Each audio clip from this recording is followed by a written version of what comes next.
Good morning, everyone, and welcome. My name is Hein Klee, and I head up the International Division for Nedbank Private Wealth, South Africa. While we are connecting with you online in this way, it is important to reflect on connectivity and connections in general, but especially when it comes to our money and financial matters. At Nedbank Private Wealth and Nedbank Financial Planning, we use our global integrated and advice-led approach to connect your financial decisions to your goals and aspirations. In today's webinar, Nedbank Group Chief Economist Nicky Weimar will take a critical look at the key budget announcements that was discussed yesterday and how this will connect to the future of the South African economy.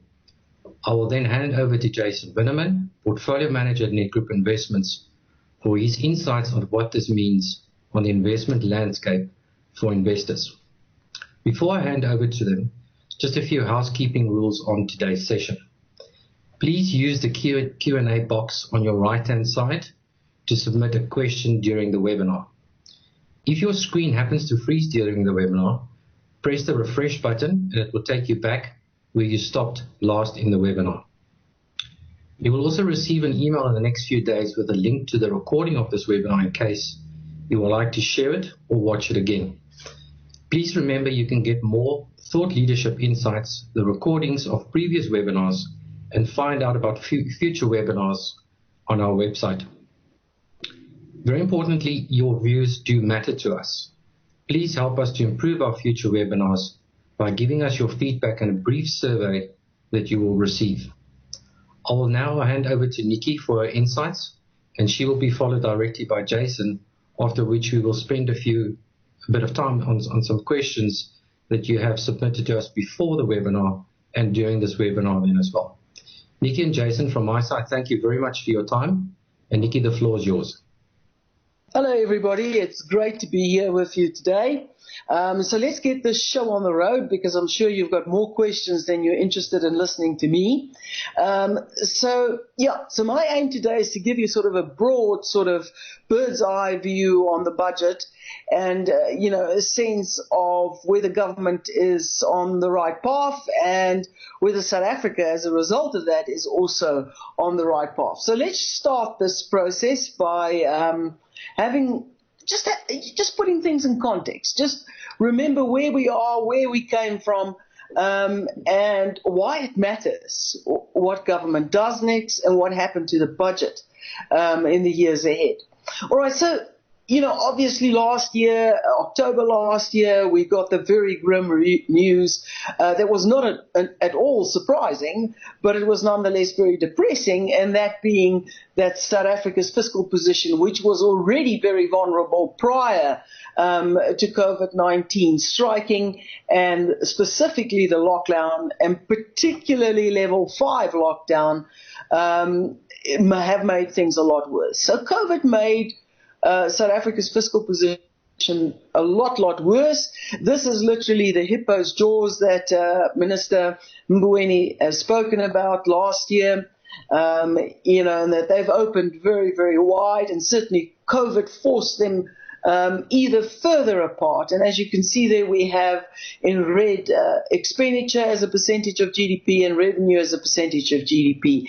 And clearly this gap really reflects the amount of borrowing we have to undertake on an annual basis. In other words, also the pace with which we are adding to our debt burden. If we're brutally honest with ourselves, the reality is that COVID may have made everything a lot worse, but it has not been responsible for all the damage that has been done. South Africa has been on the wrong path for quite some time. We've been on an unsustainable path as far as our fiscal management has been concerned for quite some time. And let's just reflect on how we got here. It all started really in 2009 when Jacob Zuma became president. We saw that corruption became very rife and very deeply entrenched in the public sector. And extended to some private companies as well. We have the horror of state capture that really hollowed out our state-owned enterprises. We had some very poor decisions made. in terms of economic policy that did unnecessary damage to confidence, to fixed investment in South Africa, raising risk perceptions, raising hurdle rates to private sector fixed investment. Among those really has been the way in which the construction of the 2 new power plants, Medupi and Kusile, was handled. It cost us a fortune. At the end of the day, we realized that they were in fact fatally flawed. And now there's this desperate rush to try and fix these 2 power plants so that South Africa no longer have power outages. But of course, the result of that has been, since 2008, that's how long we've been subjected to load shedding, to power outages. It's just chipped away at confidence, and that's just electricity. We don't have a reliable and cost-effective source of electricity. Then there's other infrastructure, road, rail, port infrastructure. The infrastructure is unreliable, it's limited, and for some strange reason, our cost is among the highest in the world, even within Africa, which is the last thing you'd expect. And of course, what this did is drain confidence, reduce company profitability, and if companies are making less profit, government gets less in taxes.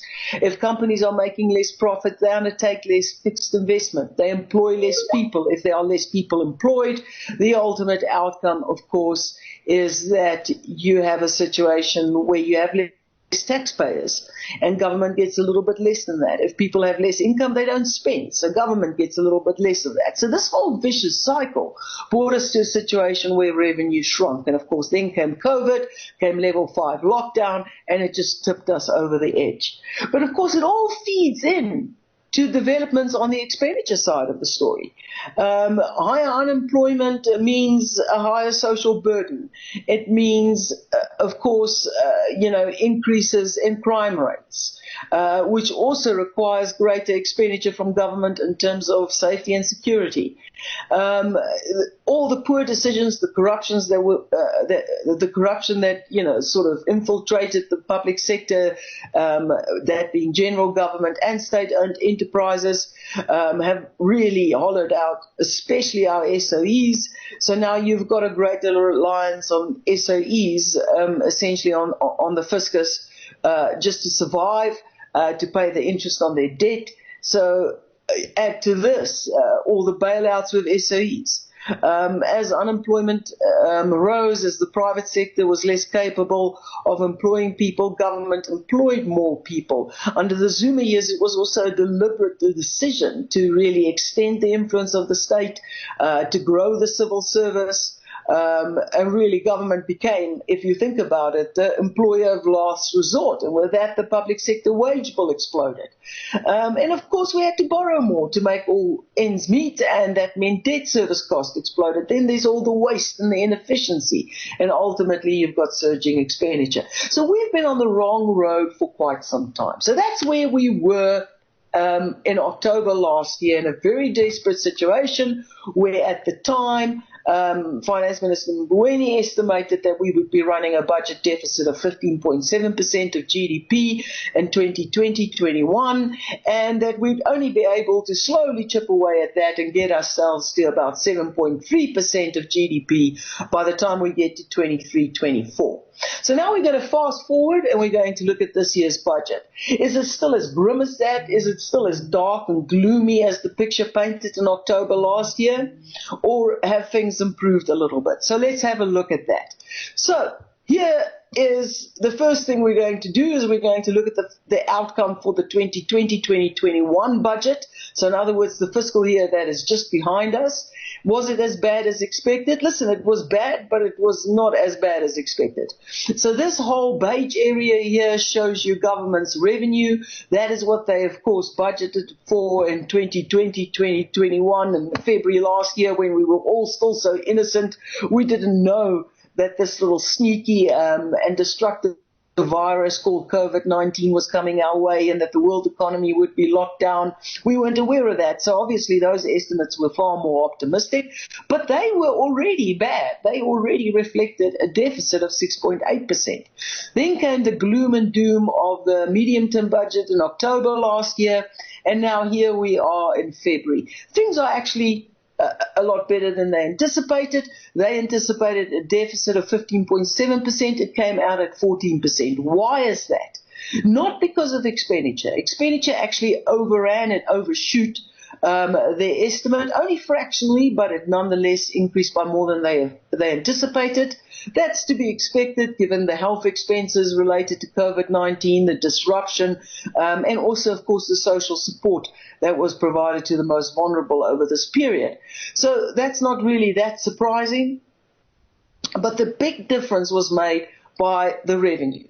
They anticipated that revenue would fall 15.9%. You look at that little blue bit I'm circling there, 15.9% in October. And at the end of the day, it only contracted by 11%, which is still a lot. It's a double-digit decline in revenue, but it is a lot better than what they anticipated. And this was all driven by the fact that the moment they lifted level 5 lockdown, the economy rebounded. And that rebound was stronger than they anticipated. And as a result, their tax take was a lot better than they thought.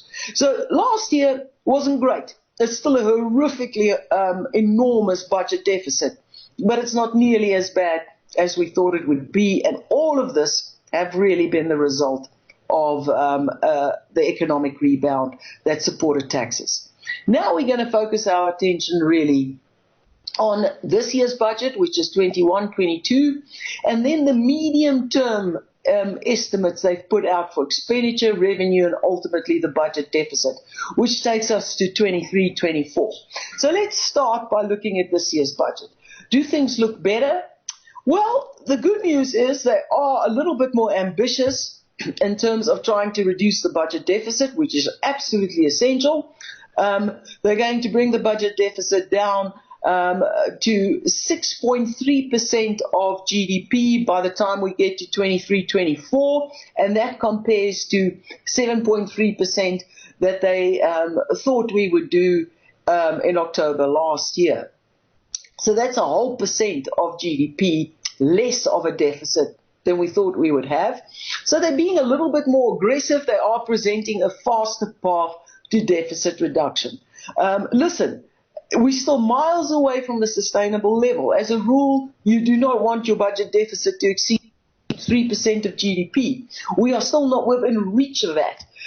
Because if you allow yourself to run budget deficits of over 3% of GDP, of course your debt is escalating at an unsustainable pace. Your debt service cost then starts to run away, and very soon you could find yourself in a debt trap. So we're still very, very far away from that sustainable level, but at least we are moving a little bit faster, or government or national treasury is planning that we move a little bit faster towards that level than they budgeted or penciled in October last year. Now, how are they going to do this?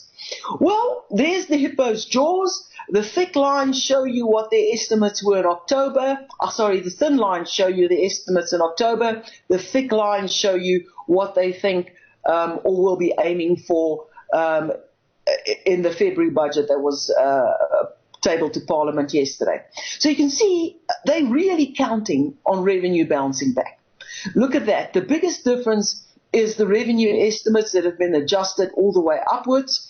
So the difference between October and now is really that they anticipate that revenue will do a lot better. On the expenditure side, they're not that ambitious. They're still going to cut spending this year. They're still going to contain the growth in the spending rate over the 3-year period. But in the 2 outer years, they've actually got higher expenditure estimates than they had in October. So all around, they are really banking on revenue bouncing back. And that is a function of the economy. So the economy did a little bit better than they thought. Tax buoyancy was stronger than they thought. They ended last year in a bad situation, but not as desperate and as gloomy as they initially anticipated. And now they are hoping that a recovery of sorts will start, and that as a result of that, we will see some, much higher tax revenue coming in. So, of course, it matters if you're going to pencil in those sorts of tax numbers, what you are saying in terms of economic growth and what your forecasts are, because that forms the basis of your budgeting. So the next logical question is, of course, are their forecasts realistic? And yes, we would say it is. In this first little graph, I show you their forecast in October for GDP growth, and now I show you yesterday's forecast that they came out with, that the budget is essentially based on, and that the revenue estimates of government is essentially based on. And you can see very realistic. Last year, better outcome than they anticipated. They haven't changed the forecast for this year. It's at about 3.3%. They're a little bit more optimistic about the outer years, 2.2 for 2022 and 1.6% for 2023. But really, that's marginal stuff. So a very realistic forecast. How does it compare to our GDP forecast and that of the Reserve Bank? You can see it's very much in line with ours. We're a little bit more upbeat about this year. We think the base effect will be more significant. And then we're a little bit less optimistic than they are about the outer years. But the Reserve Bank is more optimistic than any of us. So it's really all very much in line, and it does appear to be a realistic forecast. So that's first hurdle, that we can say that they've crossed. They've based their revenue estimates on a fairly realistic GDP forecast. They're, of course, hoping that they might do better than that. Listen, we've taken a big tumble. Here in this graph, I show you absolute GDP. So this is Rand billion GDP in real terms. Look at the hit we took in level 5 lockdown in the second quarter. It basically took us back to the production that we produced in 2010. Wiped out a decade's wealth. We then bounced back, and we're now back to the sort of levels that existed in 2013. And of course, the whole budget, I have to say, forms a far more coherent picture than we've seen in the past. It's all been written almost as one story that builds on each other, and it all sort of has an overarching theme, and that overarching theme is the Reconstruction and Recovery Plan that was announced last year. It has 4 pillars. One, obviously, is defeating COVID. I'd say we're having mixed results with that. The rollout of the vaccine, it's been bitterly slow and confusing to begin with, but at least it started. At government's current estimates, we're probably going to reach herd immunity long after the rest of the world. We're probably going to get it in early 2023. That's if they can stick to the program. If they can't, it will probably be later in 2023. So we still got a long way to go, but at least the process has started. Then the other pillar was accelerating economic growth. As you recall, in the State of the Nation address, the president said, we're going to start this massive infrastructure program. It is a reality. It has started. We'll revisit this point a little bit later, but obviously they're hoping to boost infrastructure through this route, and in the process get some construction activity going, get some employment going, get some demand going, and help to lift growth.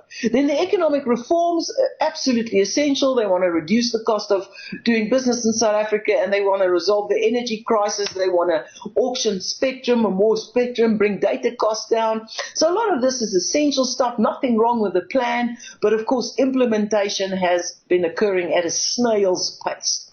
So it's literally like watching paint dry, but nonetheless, they're moving in the right direction. And then of course they want to fight corruption and they want to strengthen the state.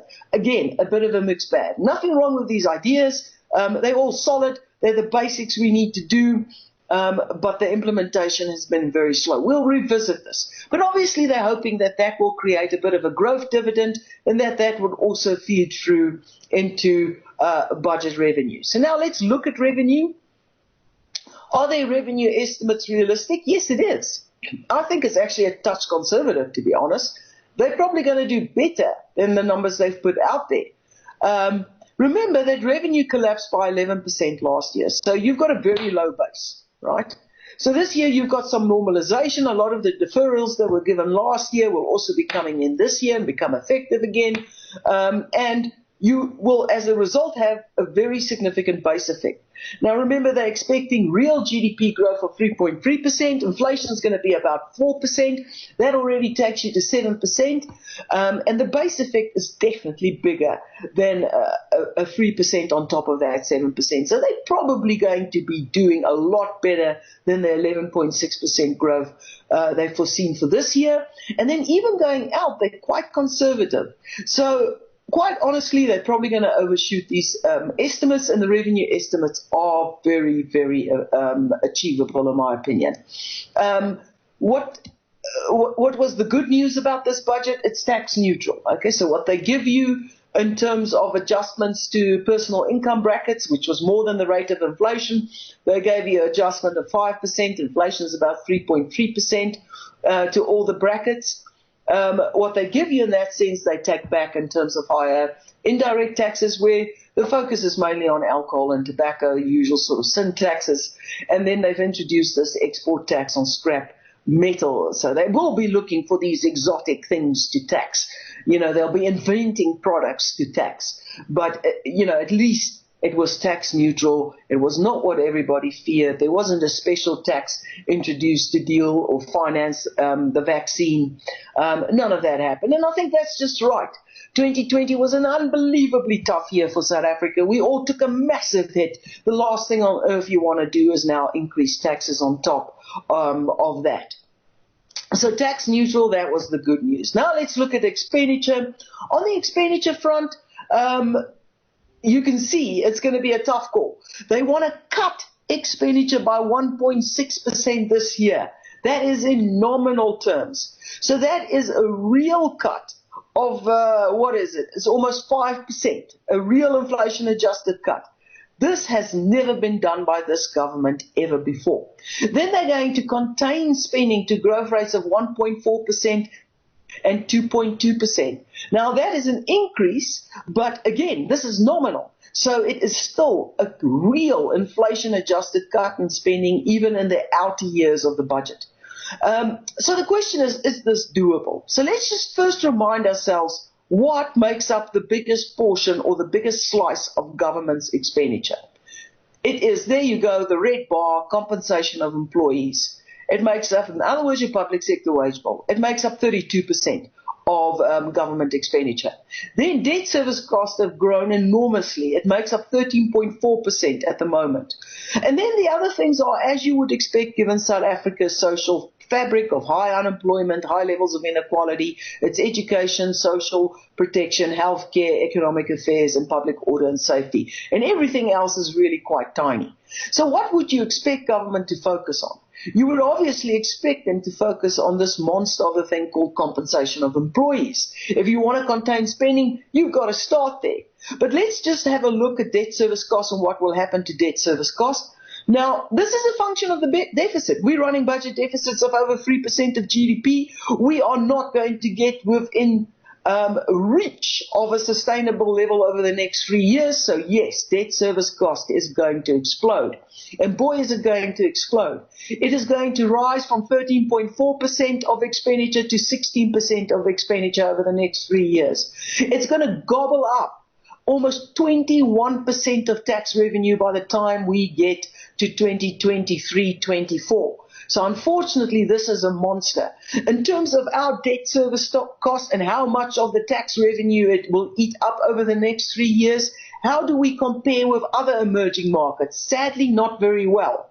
There you go. There are our peers, and we are definitely looking quite ugly. The only one worse than us is Sri Lanka, but frankly, you don't want to be going there. Sorry, it's not the only one. And then there's Egypt, Pakistan, very bad company to be in. India, better company to be in, but bear in mind that India grows a lot faster than we do. So as a result of that, they've got greater tax buoyancy and therefore greater ability to service their debt service cost, whereas we do not. And also, India was a lot harder hit by the coronavirus than South Africa was. So that really reflects the dilemma they found themselves in 2020, and it will probably normalize quite quickly. Other than that, we're in bad company, and we are among the highest in the global, in the emerging market universe. So debt service cost, the only way to reduce this is essentially to cut your budget deficit. The best way to do that is to grow your economy. If you can't grow your economy, ultimately you have to cut spending.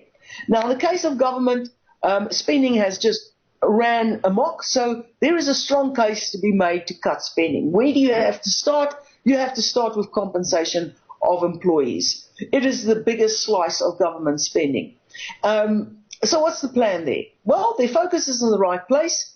The success of this budget, not only this year but over the next 3 years, will largely depend on whether they can contain growth in the public sector wage bill to these very, very modest growth rates they've put out here. Last year they put in place a wage freeze, so as a result it was contained to 2.1%. They're hoping to maintain it to that level. Again, we're talking nominal growth, so in real terms, in real inflation-adjusted terms, they aim to cut public sector wages. Those cuts will deepen as you go to 2022, 2023. So very modest increases in nominal terms, but cuts in real terms. Of course, we don't know what will happen here. We don't know whether they will succeed. But this is a key to whether they will meet the budget estimates they've put out. This is the biggest item that they need to contain. All right, so how do we compare in terms of, is there a strong case to be made? Are we picking on civil servants? Is there a strong case to be made for them, for salaries to be contained? Yes. The average increase, look at the past increases in civil service, way above inflation.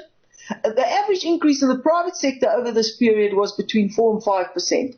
So everybody else has made a sacrifice except the civil service. How do we compare in terms of how much compensation of employees eat up of taxpayers' money, and in terms of your tax revenue, and also in terms of GDP compared to the rest of the world? We are among the highest in the world. This is for a tiny, poor, developing economy. We have one of the biggest civil service, and we have among the narrowest tax bases in the emerging markets. So it just doesn't make sense. How do we compare? There you see compensation of employees, of civil servants as a percentage of GDP. We are among the third highest in the world. It's ridiculous, absolutely ridiculous. So government has to do this. It's absolutely essential, even if it is going to be a fight. But of course, we don't know what the outcome will be. A lot of this will depend on the Constitutional Court hearing, and then also on the wage negotiations coming up with the unions. And of course, that remains highly unpredictable. So this is a risk that they could not meet that. I'm going to run through the rest very, very quickly. So the big aim is to contain the public sector wage bill. Not much they can do about debt service costs, other than try to reduce the budget deficit, which they are aiming to do. Everywhere else, they're pretty much cutting spending very heavily, or only allowing for very small nominal increases, but actually real cuts in spending. When we look at Social Security, it's always a very controversial thing, but of course, last year, heavy expenses because of COVID-19, because of the lockdown. But all in all, yes, we've got a large number of people, almost 18.5 million people that depend on some form of government handout. But as a percentage of GDP, it's only 3.7%. So you compare that to compensation of employees, it's tiny. And this at least prevents absolute suffering. All right.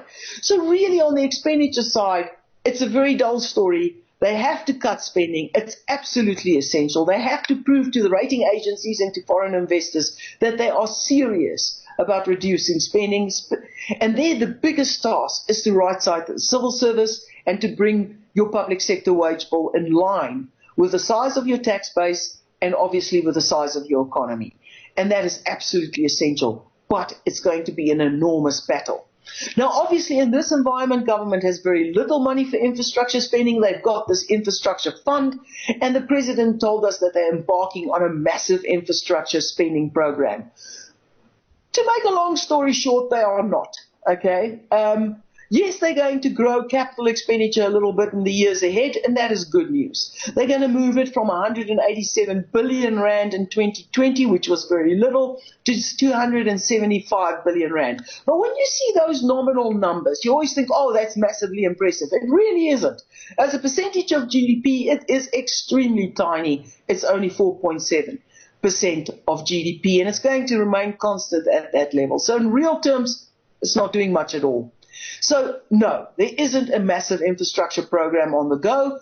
They in nominal terms, will spend a little bit more. They've got some projects that they've identified, but does it even represent the backlog in terms of infrastructure that they need to address? Does it even come close to dealing with that? No. It won't this year, it won't next year, it won't the year thereafter.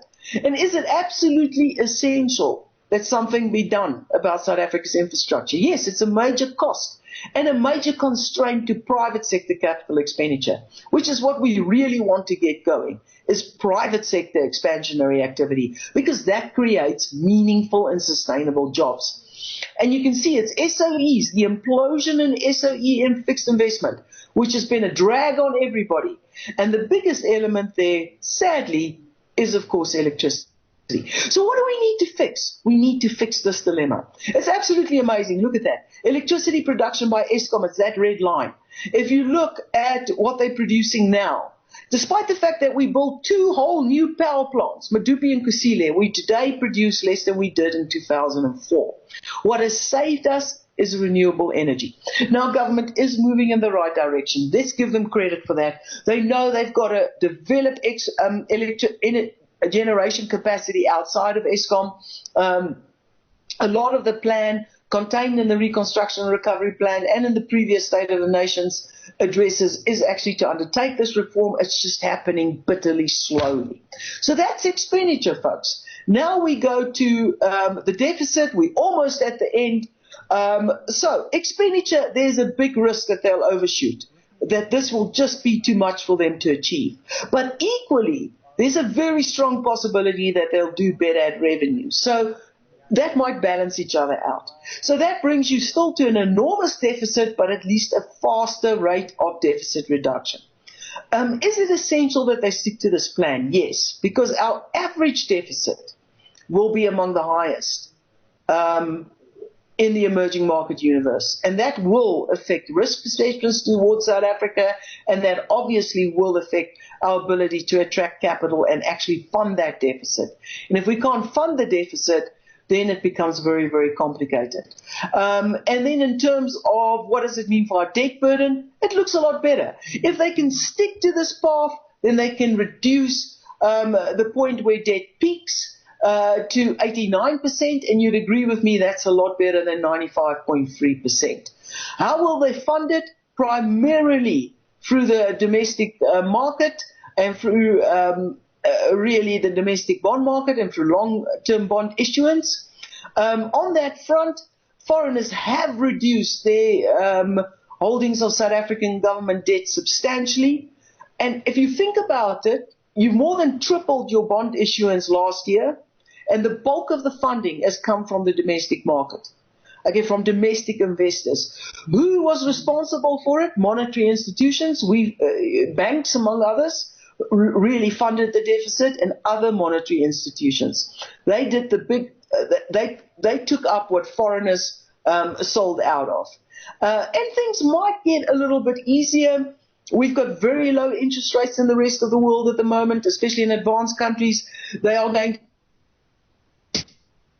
into the system.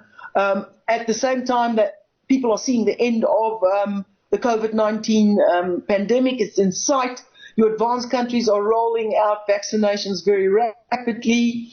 And so as a result, risk appetite's improving, and South Africa does offer a very high yield. So we have seen some stabilization. We're not the first choice. We're probably not going to be the first choice for foreigners.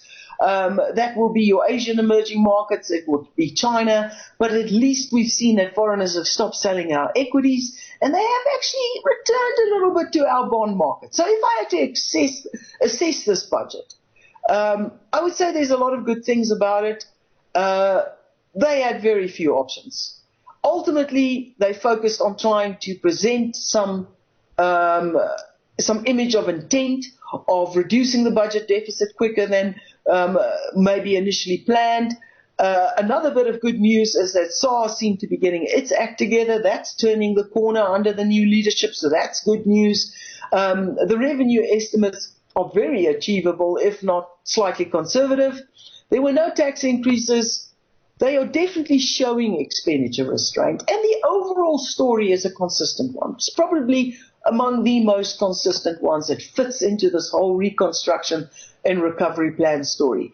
The negatives are that the unknowns are just enormous. That's really the negatives. We don't know whether they will be able to defeat the unions and whether they will be able to affect real cuts in public sector wages.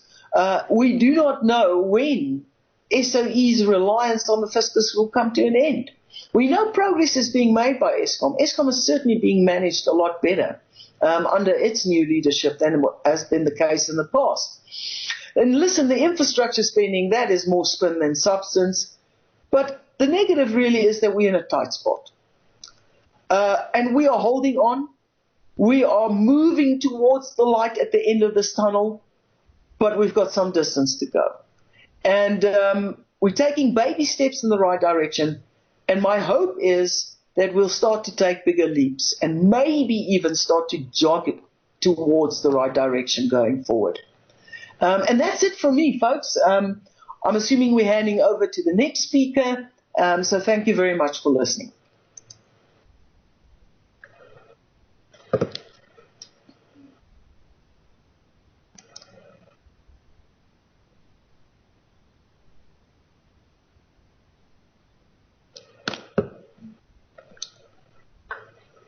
Thanks, Nicky. Morning, everyone. So what I'm going to very briefly do is take us through an outlook for markets. Things are changing fast, so it's worth taking a pause and just having a look at this. So kicking off, just reflect on last year and what went on. It was a massive year in terms of volatility. We had that big drawdown in March, all COVID-related. Various sectors got punished there. So we saw SA property taking a big hit. SA preference shares, we had 300 basis points of interest rates cuts there, so that affected that, plus some concern around bank earnings. Broadly, the market was positive, so up around 6%, but that was driven by a few shares, which I'll speak about later. And then bonds were a decent performer, giving you one of the better returns for the year. It certainly was, and on the right-hand side of this chart, we can see not quite a tale of two halves, but a tale of a quarter and 3 quarters. So we had the very big drawdown in the first quarter, and then a very sharp rebound, and we can see the numbers there across the sectors. So if one had been brave enough to allocate capital in the depths of this, one could have made some good money. Just looking, and there's quite a divergence in returns across sectors here. So industrials did well, and that was supported by NASFAS, and more on that later. Industrials continued their run. That's 2 years of good run driven by gold and platinum. And then the financial struggled, both banking sector plus property is in that sector. So certainly lagging the rest of them. Just looking at quickly what was the effect of these outside effects on the market from these shares. So NASPAS sits at 30 odd, combined with Process, a very large proportion of the market. It's about 36% of the 640. So if we took so the market delivered around 6% last year. If we took out the returns of NASFAS and Process, the market would have been down around 14%. If we took out the run that gold and platinum had, would have been marginally up 0.7, and excluding all of those, down 26%. So you certainly needed exposure to gold, platinum, and then NASPAS to have a chance of getting positive returns. Just having a look, we saw some forecasts earlier. These are the World Bank forecasts. I think what's important, rather than getting hung up on numbers for the purpose of this presentation, is directionality. So obviously all economies had a big hit due to lockdowns and COVID effects and disruptions to economies last year. And then we see across the range strong rebounds across the countries, including South Africa, with some moderation in the next year. And probably going to take 3 to 4 years to get back to pre-COVID levels. And that's certainly, what the market's looking at and looking through and looking towards. So just getting into the markets and where we see markets and what we expect for them. So US market valuations by any metric are expensive. I've chosen 2 here. So the one would be the price earnings ratio, which is sitting above 30 times. And then I've used Warren Buffett's method, which is the market cap over US GDP. And that is at historic highs as well. So what's driving this? We all know this. It's the FANGs, the tech stocks, and as well as Tesla. It makes up about 28% of the S&P 500. So I guess a similar effect to what NASPAS has on our local bourse. So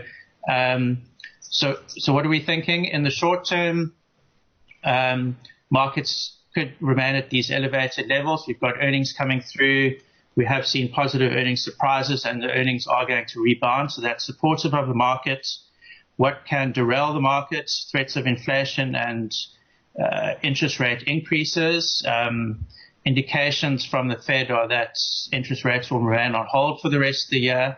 So in the short term, that is supportive for this U.S. market. But longer term, there are concerns, and there are real concerns around inflation and increase in real rates in particular. And that will put that puts big downward pressure on tech valuations and the market as a whole. So short term, I think it's okay. Longer term, I think there's some concerns around the U.S. market. So looking at SA equities, similar picture. We have a very high price earnings ratio, and that is driven by a few shares.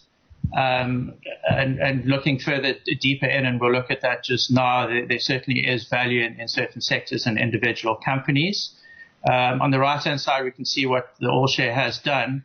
Just something to point out, and is over the last 5 years, it's been a very slow, I guess, volatile but sideways grind. So you haven't actually received positive equity returns for the last 5 years. So this spike that we've experienced this year is putting us in positive territory over the medium term.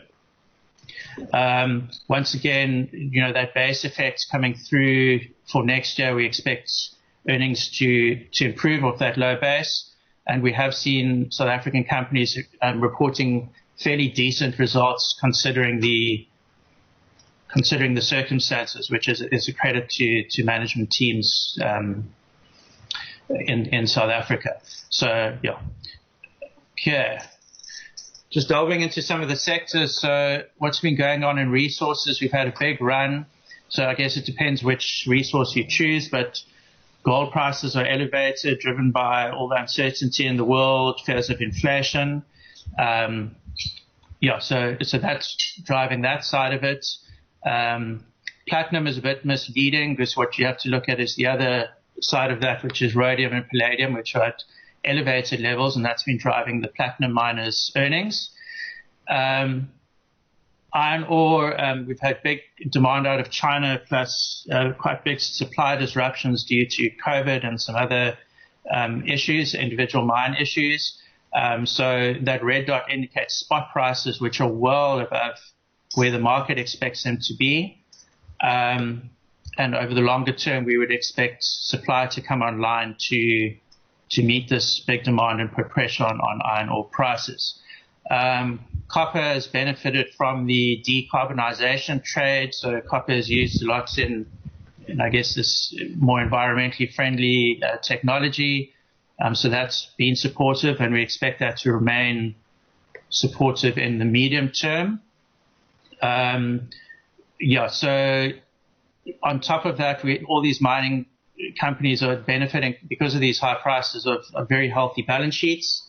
and are paying really good dividends at the moment, and a lot of their earnings. So Anglo has recently paid out 85% of their earnings. So cash generative, high free cash flow yields, high dividend yields, which alongside some support from some of the short-term factors means that in the short term we would remain constructive on these miners, but longer term, depending on which commodity you're in, we expect some normalization.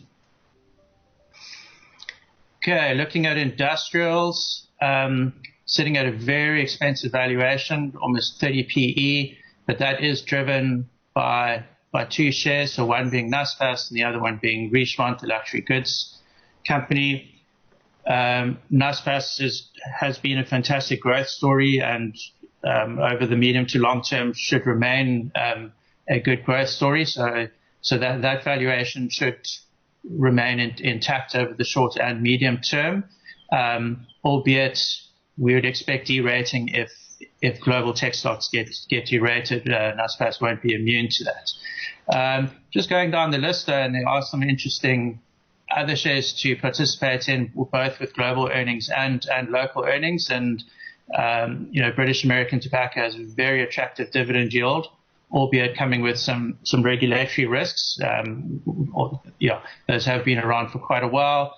And then locally, SPAR looks fairly attractive. The hospital groups, it looks like the market's pricing in COVID forever, and we would expect some normalization as vaccine rollouts happen over the medium term and activity levels to improve. So constructive on the healthcare sector in the medium term. Lastly, on financials, just focus on banks here. So as we have the economy and the economic forecast improving, the need for provisions decreases. So provisions in the brown line there are expected to decline over the medium term. Positive economic growth would mean we'd expect, and the market expects, some top line growth. And what happens then is you get that positive leverage effect, and net income for the banking sector is expected to improve substantially over the next 3 years. Current concerns are reflected on the right-hand side in the price-to-book ratio. So apart from FirstRand, who still has a decent return on equity, all the other banks are sitting well below historic averages. And so over the medium term, as these earnings become apparent, we would expect a re-rating of those price-to-book ratios, providing a positive support for the SA banking sector. In financials as well, the insurance companies are looking like they have some good medium-term value, and then one can get quite nice exposure to international earnings via Quilter at quite an attractive valuation right now. All right, SA property. So I think we're all aware of the pressures, but I have listed them there. Lockdowns created lower footfall for the retailers or retail malls. There's certainly a rise in e-commerce. With this lower footfall, all the retailers we're speaking to are looking to reduce space, which is certainly not great for absolute rent collected, as well as putting pressure on future rentals. So certainly not looking good for mall operators and people exposed there. And then in the office space, we've had business failures. There is this trend to work from home. Let's see how permanent that is, but indications are that occupancies won't be the same as they were pre-COVID. So once again, pressure in the office space. On top of that, quite a few companies came into this crisis with a lot of gearing and are having to sell assets at the prices they can get now. So property, near term and over the medium term has pressure. And I think there's quite a lot of doubt as to the level. I think you will get income out of these shares, but the level is in doubt. So worthwhile being cautious if SA property for now. And if one wants to have a look here, you need to be looking at less retail exposure and companies with better balance sheets and higher quality earnings. So SA bonds, and Nicky showed in our slide earlier of where we are in our debt metrics relative to our peers. Bond market, our markets and the yields, we're certainly being compensated, well, investors are being compensated for that in our view. So on the right-hand side, we can see the blue line is what our 10-year is yielding, what the purple line is where the peers are, and the green line is that spread. So reflective of our precarious fiscal situation, but I think we're being well compensated. The other way to look at it on the left-hand side is investors have been very well compensated relative to expected inflation. So we would be constructive here, but cautious and very awake to the fiscal situation and watching what government does there. Just in conclusion, what are the risks? So risks both domestically and globally is inflation and the effect that can have on valuations. Having said that, inflation would be, resources would be a beneficiary of inflationary effects, so one would need to have a look at that. Then COVID seems to be a moving target. It does look positive at the moment, but this seems to change daily and weekly, and so any extended restrictions due to COVID would be negative for the economic outlook, and they're negative for companies that we have a look at. And then lastly, SA-specific risks. And yeah, I mean, I think just the comment here would be the SA government certainly has a plan and has always had a plan. The problem has been execution. So we are watching quite closely and have a whole list of KPIs to see whether they are achieving the execution or not. Opportunities, normalization of activity. So you want to look at industries that have been severely impacted by COVID, but are expected to return to some degree of normality over the medium term, and businesses that can survive through this tough time. And there certainly are some pockets of value, so stock selection would be key. And to close off, I think there are a lot of risks and there are a lot of moving parts, so it would pay to be diversified and not have any big tilts in one's portfolio. Thanks, Hein. That's me. Thank you, Jason. Thank you very much, guys, for that. There's quite a few questions that's come through, but before I kick off with this, Vicky, one of the things that I picked up in the budget speech yesterday, which was a bit of a surprise to me, and not many people have picked up on this, is the Minister of Finance's drive to incentivize tourism. But he stopped and paused and repeated the fact that the government wants to take stakes in these companies or in these incentives. I find it very strange that the government's not willing to open up equity stakes in some of our SOEs like Transnet, Eskom, yet in the tourism industry he's more than happy to drive incentives, but he wants an equity stake in it. I just found that quite interesting. Yeah, well, clearly the one has a greater growth potential than the others. Correct. I think, but of course, if you're taking up equity stakes now, tourism, hospitality, entertainment, and even the whole alcohol producing pipeline from your farmers all the way through to your retailers, I think that, we will have further waves of COVID-19, or the South African variant rather. And during that period, it is going to be, these industries will remain vulnerable. And you are probably going to see quite significant damage and maybe even permanent damage done to those industries over the next 2 years. So I think those are the most vulnerable industries. So yes, you would like government to support them. If the equity stake is the only way they can do it to keep it alive, because South Africa has got long-term potential in tourism, okay, fine. But you're right, there are huge contradictions in some of the decisions they made. They've always been in terms of government's decision-making. Jason, maybe a question to you, and I know it's either towards the end of this week or beginning of next week, the Minister of Finance specifically mentioned some discussions around Regulation 28 and changes that will be steered towards infrastructure funding. I know there was a whole lot of talk about potentially forcing pension funds and medical schemes to buy government bond funds, almost to the prudent investment guidelines that we had in the 90s. Is that something that Nedgroup Investments has been involved with from a regulatory perspective, from a CISA, where discussions has been on what are the kind of things that we are looking at that could influence Regulation 28? Yeah, listen, I think that's it's on the cards. It's been discussed, and at Business for South Africa, it's been discussed. I think it's been clearly said that it's not a good idea from businesses' side.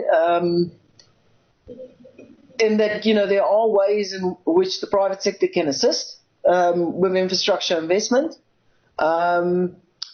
But to change the regulation and to force savers to put their money in certain types of projects, that's another story. It wouldn't be unique to South Africa. It is something that is done in many emerging markets.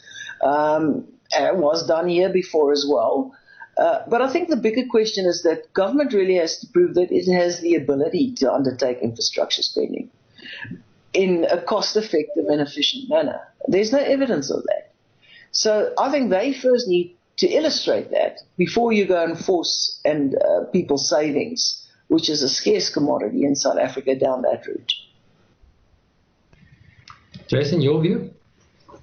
Yeah, so it's only due to come out at the end of this week or early next week. So, but my understanding is not necessarily to force, but to broaden the allowed exposure to infrastructure. The thing I would like to see is that infrastructure gets some kind of public-private partnership model rather than government running the infrastructure, and I think then that would make more investment sense for pension funds and whoever to invest in those projects. So that's what I'm not answering you directly, but firstly, I think they're expanding the allowance within Reg 28 to invest in infrastructure, and what we would want to see is some kind of PPP model. Look, I think on that specific topic, if I was a foreign investor and I see the government saying I'm going to spend a huge amount of infrastructure, the first thing that springs to mind is what's happened in Japan in the 80s. There was a joke going around in the 90s, you can only build so many bridges. So one of the themes that specifically came through from the questions was, is there not better ways in spending our taxes? Digital economy, 5G spectrum, SA Connect.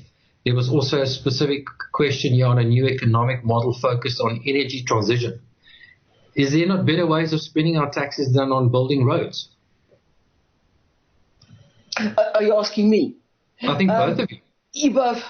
Yeah. Now, listen, from my perspective is we do need roads. We do need efficient transport systems. We need efficient logistical systems, and we definitely need energy.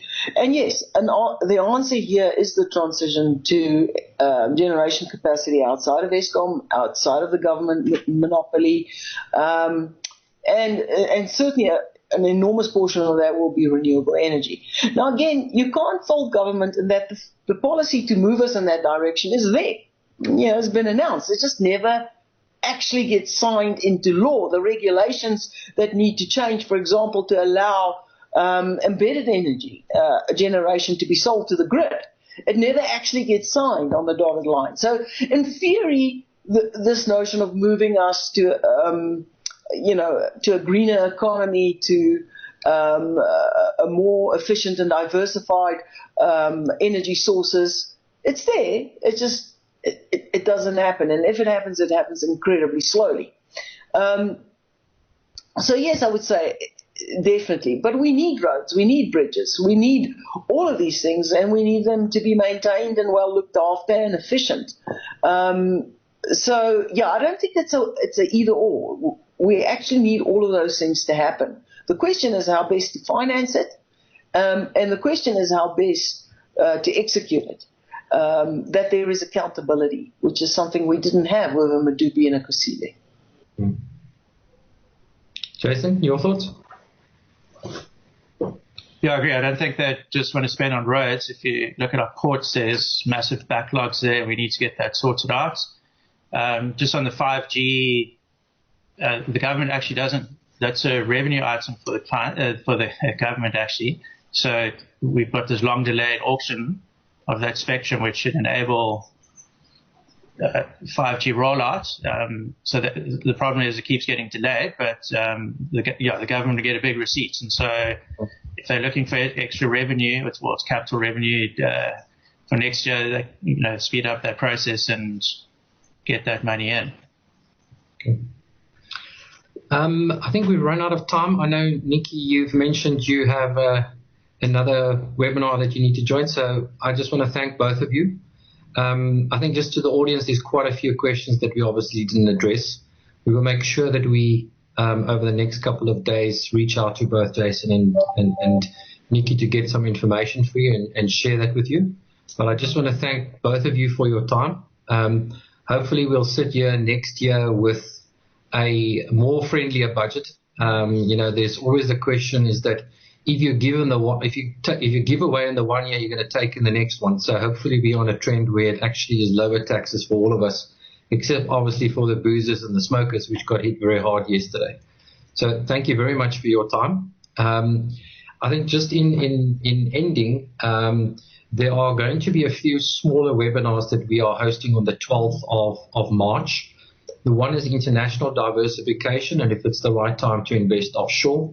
Our second one, we're going to focus on the London residential property market and to give you an update on that. And third one we're doing is specifically where we've had requests from some of our clients for international exposure for South African entities. So please indicate in the chat box on the right-hand side by posting your name and surname. And then for the three topics, one is diversification, 2 is property, and 3 is process. Please note that your details will only be visible to us and the webinar administrators. Then just lastly, you will also note in your questions, in the question box that the latest electronic tax guide are available for you to download under the questions tab. Thank you very much again, everyone. Again, Jason, Nicky, thank you very much for your time. Bye-bye, everyone.